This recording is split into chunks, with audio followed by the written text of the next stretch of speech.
കഴിഞ്ഞ LDC ഇടുക്കി ജില്ലയിൽ ഇതുവരെ 486 അഡ്വൈസുകളാണ് പോയിട്ടുള്ളത്. അതുപോലെ തന്നെ അതിൽ ഓപ്പൺ കാറ്റഗറി 349 വരെയാണ് പോയിട്ടുള്ളത്. അതേപോലെ Ezhava 348, SC/ST supply list start ചെയ്തു.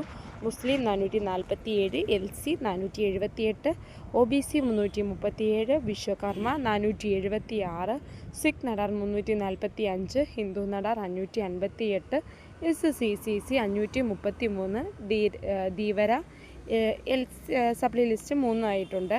ഇതിൽ ധീവരയും SC/STയും മാത്രമാണ് സപ്ലൈ ലിസ്റ്റ് സ്റ്റാർട്ട് ചെയ്തിട്ടുള്ളത്. അതിൻ്റെ അർത്ഥം എന്ന് പറയുന്നത് പൊതുവേ സപ്ലൈ ലിസ്റ്റിലോട്ടൊക്കെ കടക്കാനുള്ള സാധ്യത ബാക്കി കാറ്റഗറികൾക്ക് കുറവായിരുന്നു കഴിഞ്ഞ വർഷം എന്ന് പറയുന്നത്. ഈ വർഷവും നമുക്ക് ആ ഒരു രീതി തന്നെ പ്രതീക്ഷിക്കാം.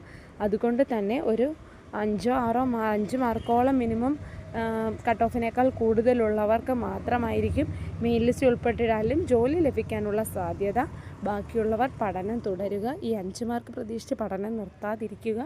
നിങ്ങൾക്ക് ഇനി അടുത്ത വർഷങ്ങളിൽ നിയമനം എങ്ങനെയാണെന്ന് നമുക്കറിയില്ല. ഇതിലും കുറവാണെങ്കിൽ അതിൽ കൂടുതൽ മാർക്ക് വേണ്ടി വരും. അതുകൊണ്ട് എല്ലാവരും പഠനം നിർത്താതെ തുടരുക. നന്ദി.